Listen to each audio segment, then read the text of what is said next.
One piece chapter 11-17 के spoilers आ चुके हैं और आज हम वन पीस वर्ल्ड की सबसे बड़ी मिस्ट्रीज को सॉल्व करेंगे। What is will of D. पर उससे पहले फाइनली जोरो और नुज़ुरो में हाकी क्लैश होता है विद ए न्यू अटैक और हमें एक ब्लैक लाइटनिंग दिखती है। बाकी गौरव से ही एशियन जायंट पर अटैक करते हैं और वेगापंक जैसे ही डी के बारे में बात करता है वैसे ही सिग्नल कट हो जाता है। So break down the all stupid theories, पर उससे पहले hit the like and subscribe button, ये काम सबसे पहले। चैप्टर का नाम है मौत, जो विल ऑफ डी के बारे में एक छोटा सा क्लू है जिसके बारे में हम एंड में बात करेंगे।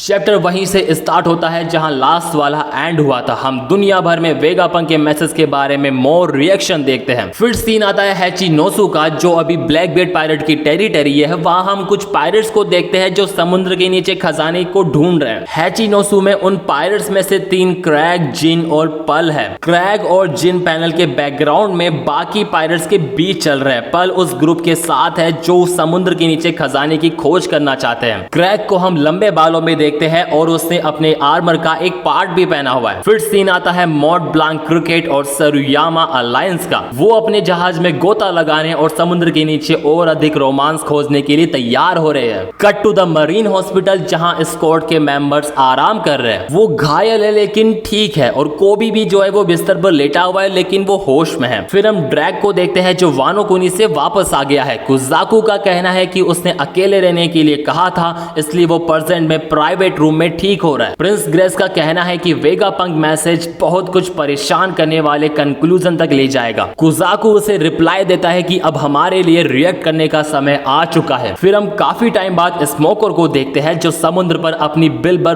बाइक चला रहा है। स्मोकर तागेशी से पूछता है कि वो कहां पर है। तागेशी उन्हें रिप्लाई देती है कि वो मरीन हॉस्पिटल में है। वेगापंक की ब्रॉडकास्ट कंटिन्यू है जहां वेगापंक कहता है कि वो अपने मैसेज के लास्ट पार्ट पर पहुंच रहा है, क्योंकि अगर वह और कुछ कहता तो ये केवल एक थ्योरीज होती और कुछ नहीं। फिर हम नामी ग्रुप को देखते हैं जो अभी स्नेल को सेट कर रहे हैं क्योंकि 48 डोम बैरियर अभी बंद पड़ा हुआ है। जिनबे और जोरो वहां आते हैं लेकिन सडनली नुज़ुरो उनके आगे भाग जाता है और 1000 सरी को काटने की कोशिश करता है। फिर जिनबे फिशमैन जुजुत्सु काटा गुरुमा एक न्यू टेक्निक का यूज करके जोरो को नुज़ुरो के ऊपर फेंक देता है और जोरो नुज़ुरो के अटैक को रोकने के लिए अपने नितोर्यू राशोमोन का यूज करता है। जोरो ने नुज़ुरो को रोकने के लिए सडाई के तेत्सु और एनमा स्क्वाड का यूज किया। जब उनकी तलवार आपस में टकराती है तो एक ब्लैक लाइटनिंग और फायर दिखाई देती है, लेकिन तभी जोरो नुज़ुरो की स्क्वाड को देखकर कुछ नोटिस करता है।